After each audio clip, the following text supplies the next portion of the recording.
YouTube and podcast, and welcome to an episode where it's hard to believe, but this little VW Up gets more comments than just about being a cool car than my Cayman does. So if you're a young person, and like me when I was young, the idea of owning any Porsche seems completely far-fetched, then you're going to want to watch this. If you're older and you've got your GT3 RS, this is probably going to be a bit of a nostalgia trip. Either way, stay tuned for the episode.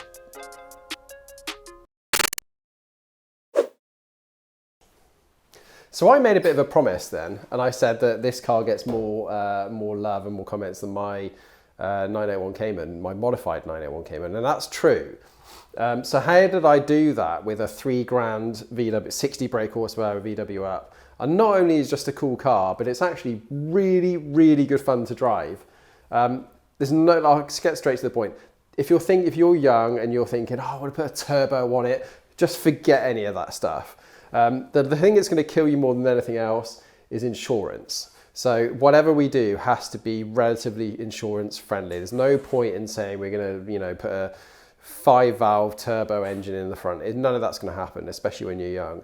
The other thing is, if you're thinking about dropping a big engine or doing some big engine conversion into something like this, just put the money aside and wait for that Porsche. If that's what you want, this is not going to give you that, but what it's going to give you is a feel-good factor and something that's going to be, like I said, I turn up to a Porsche event in this and I get love. I put it on the VW Up Owners Club on Facebook.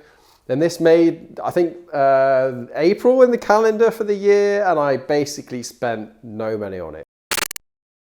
Well, the first thing is wheels. So the idea for this car was not to make it quick. It's totally pointless, like I just said. But what we can do with it is stick it on the ground, so get it nice and low. I thought, well, what would look cool? Put some wheels on it. Well, that looked cool, but I don't want to just chuck any wheels on it. I still wanted to kind of figure a way out of connecting to Porsche and the culture. So I did some research. You can get a 5x130 to 4x100 conversion on this for this car, basically for an EV dub. They come as little a kit.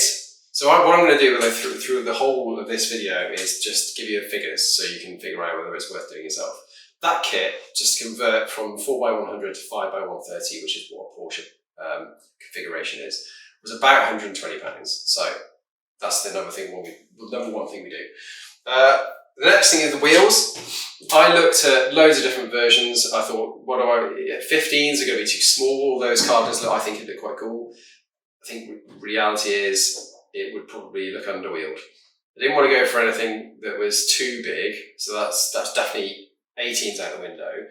But what would be quite cool, and what I thought at the time would be, is to put something on that basically mirrors the setup for an Up GTI. When I started looking at the platform for an Up GTI, it's not a lot different. It's the same beam. Yes, some of those parts are slightly different. I think anti-roll bars and things like that, which we're probably going to get to. But I thought, well, what can I do to try and get it close to that? Like I said, power is not a thing, so we're not going to chase that, but we are going to chase is the feeling of an Up GTI without the power. Because once you're at speed, hitting around about at 40, 50 mile an hour, as long as we can dial the suspension in properly, it's going to feel really good. Suspension, here's the next bit, right? This car's done over 100,000 miles and it's feeling quite tired. There's no getting away from that. And we want to lower it, that's true. So here's the caveat with this. I'm old as time now. Much as I don't want to believe that, my insurance is not going to be hit, or hasn't been hit particularly badly by putting some modifications into this car. You as a young person will probably find it's going to cost. So bear that in mind. But that goes with any modification for any car, right? And absolutely make sure your car is covered. If you have an accident and the company finds you've got underclaim modifications, you're probably not going to get a payout for you or them, which means they can sue you. It's all bad news. So just make sure you insure your modifications. Now I've got the boring bit out of the way. I didn't want to spend, again, this car was not worth spending, $2-3 grand on a set of pillow ball mounts and all those sorts of things. But I didn't want to throw also the other end of the spectrum, just springs on the 100,000 mile basic shocks that are in the car. Nor did I want to buy some terrible coilovers that would just hop down the road and make me look like an idiot. And nor would it even give you the handling that you want to try and mirror an Up GTI. So I bought Bill Stein B12 coilovers. They're a shock pretty much a standard looking shock with a cup that you can turn, you can rotate and set them up. So you can adjust the right height. I'll tell you straight away, these are on the lowest setting all round, and it looks perfect. The back is a beam, so all you have is a shock, a basic shock, that's just a straight replacement. It's 4 bolts all the way around, so for the 2 backs. Dead easy to switch shocks out. When you drop the shocks out, you can put the new spring in. The spring also has a cup and a thread, and you can just rotate it. And again, with the back, wound it straight to, I thought, let's start with the bottom and go from there, and I've never changed it since. The only thing I've done is set ride heights to compensate, because the car, although you'd love to think it would be dead straight, it needed adjusting microscopically just to level everything out. Otherwise, bottom down. Bilstein are a great company, so you don't have to worry about the Bilsteins being a terrible shock. I knew, although some of the feedback, I did do some research on the internet, it did show that they're pretty firm. So what? This is just a little run around for me. It's not a shopping car, it's just for me to get to work and back and have a bit of fun along the way and look cool.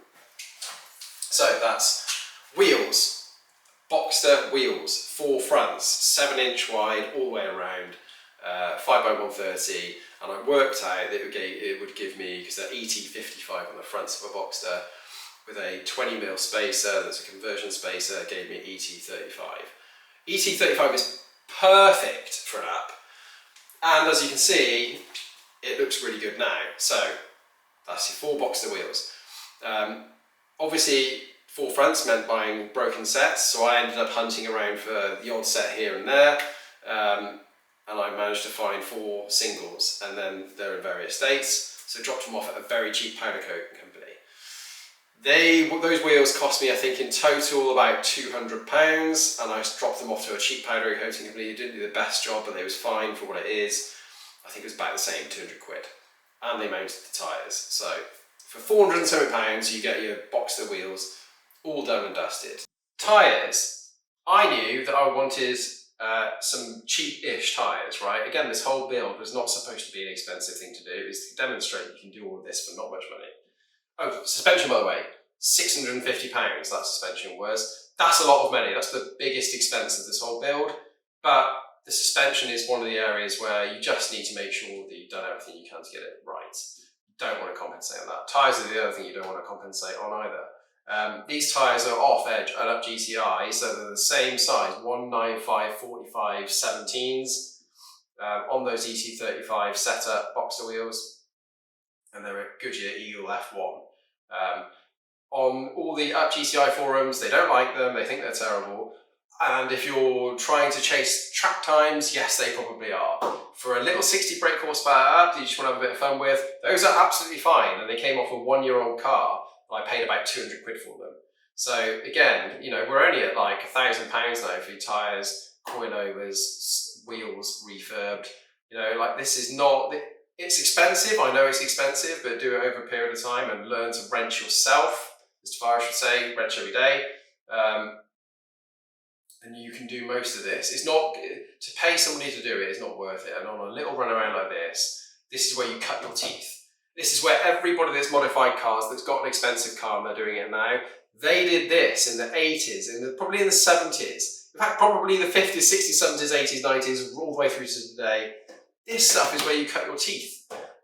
So cut your teeth on it, get used to getting under there, you know, buy some basic tools. Halford's Professional do some decent tools, and if you wait till the new year, you will get a pretty decent price. Get yourself a decent, I think they do like a £200, you know, box opens up and there's most of the things you need.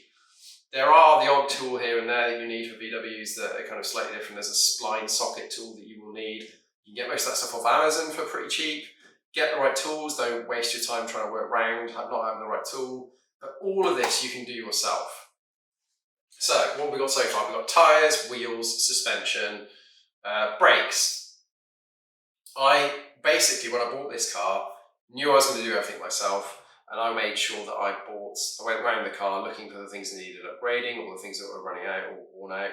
Brakes were one of them. So, because I wanted this to pick up on the Porsche theme, I looked for some basic drilled discs. They're not particularly performance oriented, they are just discs that are drilled, but they look really cool, and it's a 60 brake horsepower Up. It doesn't need 4 pots. So, but they look cool, and they kind of look like Porsche discs if you squint. So they went on. Pads, I went for a basic pad. It's a 60 brake horsepower Up. It doesn't need hugely performance pads. So that's discs, pads. I changed the drop links, anti-roll bar bushes, a couple of ball joints. I basically went around the car trying to figure out where was loose and what needs replacing. Angle grind everything off. Don't waste your time trying to undo stuff if it's looking like it's a pain in the arse. Just get the angle grinder out and get used to using it and cut shit off that doesn't work. If you're lucky enough and you can soak it in like a penetrant, plus gas is really good. Do that to start with and hope for the best, but if it looks like it's going wrong, don't waste any more time, just chop that stuff off. I think that's pretty much it. That's all I did, and yet this car looks so cool. I put a roof rack on it that I bought off eBay or Gumtree or FaceBay. I put a bike carrier on. I stuck some decals on it.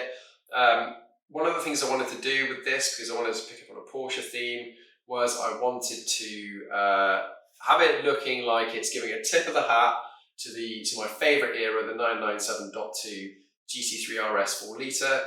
So it's got these little checkered flags down the bottom on the both sides. All of this, that was like 20 quid. You know, all of these things are so cheap. So what about the interior then?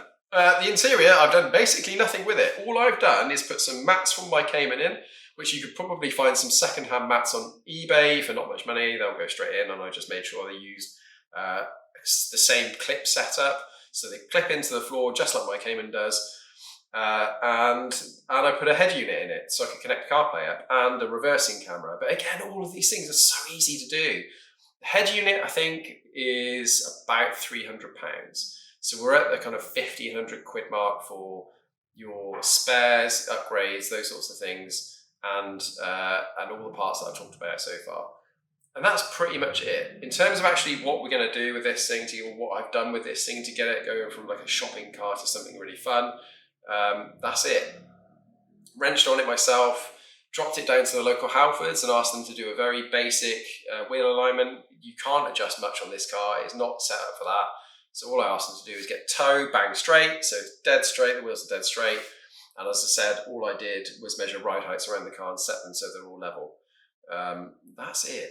So let's watch some playback of this. I'll stick some music over the top of it, and then I'll do some panning shots at the end and show you how I took a shopping car into something that gets more comments than my Porsche Cayman. Hope you enjoy anyway.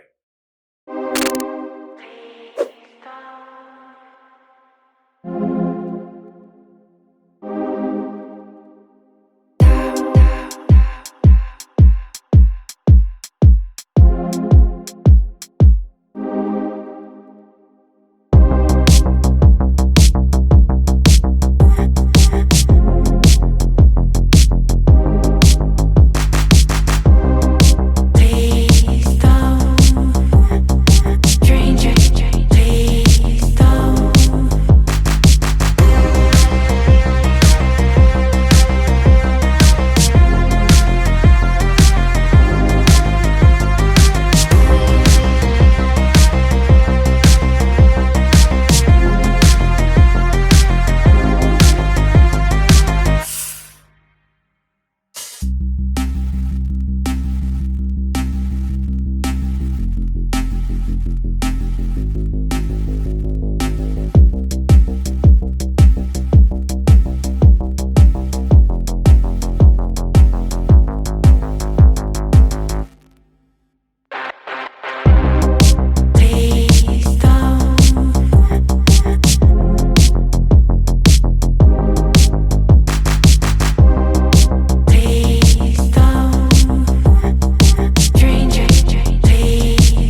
then. So you've seen me talk about why I did this in the first place, why I built my little VW Up.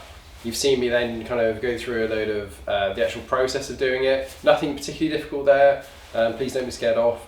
And then a bit at the end where we've kind of just looked back at what I finished with. So let's talk about the total cost. I think the total cost was £3,000 for the car, and then so let's say 1,500 quid for the parts, and that's including servicing parts. One of the things I didn't mention right at the start of the video is that I did a full service in the car. So the biggest thing I would say is don't be scared of this stuff. If you're just starting out and you just want to get into the Porsche scene, the Porsche culture, and then you do something like this, just do it. It really isn't. There's nothing hugely technical in this. Ask for some help. You know, if you're really struggling, you want somebody just to get second check that you're kind of doing the right thing. Or, I guess the biggest thing I would say is by buying the tools now, a torque wrench, special tools. Don't try and work around if you haven't got the special tool. Just buy it. The money you're saving on actually employing somebody else to do it, and the learning exercise, and then having those tools for the future, they're really important things. So just do it. Just spend the extra bit of money and buy the right tools. And take your time. Don't rush these things. Don't give yourself a weekend deadline to try and get it all done. Just do it. You know, assume you haven't got a car for a couple of weeks, and take your time, because, like I said, you know, this particularly is an older car, so I knew I was going to be faced with things that were stuck, and all that came true. But the reality is, because I didn't have the pressure of time on me, it wasn't that much of a challenge. So what next with this car? I'm going to change the steering wheel for a higher spec steering wheel, because the one in that car's plastic. These are unnecessary things, but I guess all of it is really. And then I'm going to send it off to Royal Steering Wheels to have it retrimmed in red Alcantara. Again, the tip of the hat, really, well, sort of red Alcantara. That car is supposed to look, I think I mentioned it at the start of the video, like a homage to a 997.2 GT3 RS.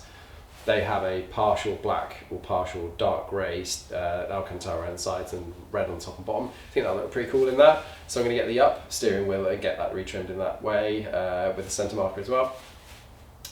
Seats, they did, I think the Seat Monte Carlo came with some red panelled seats. I think they look really cool. Again, all standard equipment. So let's wait until one of those turns up broken on eBay, and then I'll buy the seat off it and sort the seats out. I think that's it. Other than that, one of the things I did do is I refurbed the rear drums rather than replace, and I'm noticing that the corrosion's coming back through, even though I did a reasonable job of tidying them up. But it's not expensive to do that anyway, so I'll just do a kind of full rear brake overhaul at some point in the new year.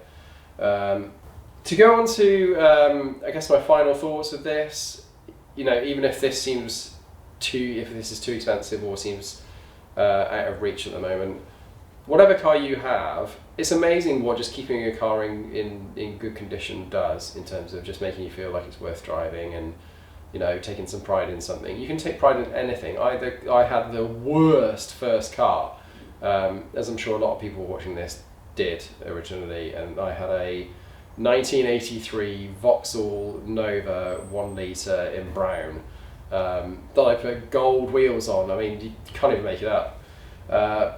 And that was a proper shitbox, if I'm honest, but at the same time, I treated it like my pride and joy, even though it was rubbish. And it's amazing how connected you can get to a car, even if it is a pile of junk. If that's what you're faced with at the moment, don't despair. Still turn up to these events.